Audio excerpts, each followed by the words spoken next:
Jadi kalau kita kalau dalam pandangan saya, bagaimana kita mengukur keberhasilan dalam membangun personal branding ya, nanti kita tinggal mencek ya, jika disebutkan satu nama ini, apakah kita memang dikenal sebagai situ ya. Jadi kalau seandainya nanti kita pengen menguatkan personality sebagai seorang graphic designer, maka secara akun personal kita harus memperlihatkan performa itu sebagai seorang graphic designer dulu. Terus kemudian yang kedua, nanti dalam portofolio biasakan terus untuk mengasah bahwa karya-karya ataupun luaran yang dihasilkan itu juga berdasarkan kita juga. Saya pun Intan, waktu tamat 2010 itu ya, saya menjadi brand activator itu baru menetapkan itu di tahun 2016 karena saya berpikir ini adalah salah satu yang berbeda dan saya berpikir bahwa saya memang tugas saya adalah mengaktifasi. Saya bukan brand aktivis ya. Kalau Mas Anto menurut saya itu brand aktivis, kalau saya brand activator. Jadi kalau brand activator bagi saya adalah orang yang melakukan aktivasi brand yang saya lakukan secara konsisten, saya lakukan secara berulang-ulang, saya perkenalkan diri kepada publik dan akhirnya orang tahu kalau saya menjadi orang yang dikenal pada sehari-hari, maka orang tahu bahwa itu adalah brand activator. Nanti Intan pun tidak seperti itu. Kalau ingin orang Intan dikenal sebagai apa, tayangkanlah personality Intan di dalam sosial media itu dengan sebaik-baiknya. Terus kemudian yang kedua, apakah sosial media itu dapat menjadi tolak ukur apakah followers dan lainnya? Bagi saya ini Intan, yang menginfluence itu adalah bagaimana Intan punya followers, kemudian followers itu aktif. Dari followers itu Intan bisa mendapatkan pekerjaan, dari followers itu Intan bisa mendapatkan like dari postingan, dari followers itu Intan mendapatkan rekomendasi. Dan kenapa pentingnya memilih sosial media teman-teman? Karena bagi saya sosial media itu saya jadikan sebagai ladang untuk mencari pekerjaan dan juga sebagai ladang untuk silaturahmi. Itu bagi saya Intan ya. Oke. Mungkin cukup Intan? Oke, baik.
Baik, panggil lagi siapa tadi?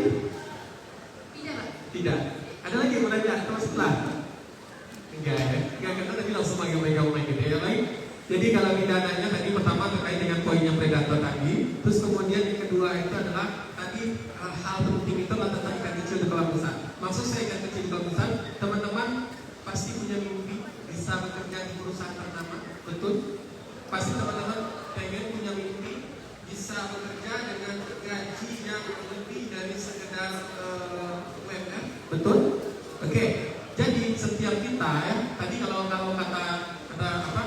Oh, ikan kecil itu kemungkinan besar. Ikan itu sama dengan manusia, sama dengan kita. Kalau kita bertumbuh masih besar ya. Cuma ya, kalau kita analogikan menjadi seorang desainer tadi, ya, ikan kecil menjadi besar tadi adalah desainer yang terus belajar, desainer yang terus mengupgrade, terus kemudian desainer yang akan mendapatkan porsi di perusahaan, misalnya kita promosi. Terus kemudian apa yang perlu kita perhatikan tadi adalah bagaimana caranya kita bisa memperlihatkan perbedaan kita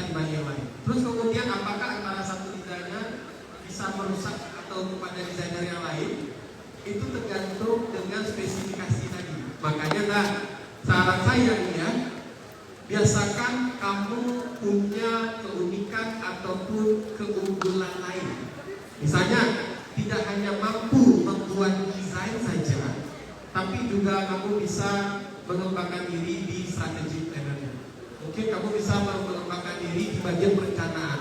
Mungkin kamu bisa mengembangkan diri di bagian report dan lain sebagainya. Sehingga yang predator tadi itu adalah bagian dari masa bertumbuh. Jangan sampai kita tergantikan karena kenapa? Ada yang baru, yang lebih fresh, terus kemudian kita dianggap tidak produktif dan lain sebagainya. Dan biasanya tadi predator itu kapan adanya? Saat kita tidak mau melatih ataupun mengupgrade diri. Dan itu pasti akan ada di lingkungan pekerjaan tadi, gitu ya.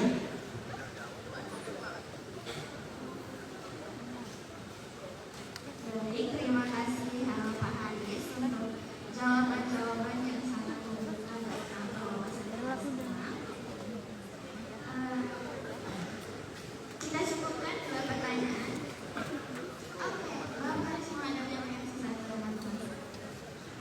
Oke, baik, buat 2 orang yang bertanya tadi, jangan lupa dengan saya ke Adsa Tegar Haris, nanti kirimin nomor GoPay-nya, nanti saya kirimin GoPay masing-masing GoPay.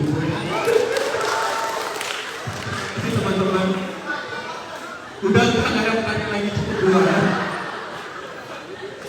Yang boleh dia cuma 2 orang ya, nanti 20 orang ya. Tolong tadi namanya coba 1 gitu ya, karena saya mengenai itu cuma 2, jadi nomor GoPay-nya aja udah gitu aja ya. Selamat ya teman-teman.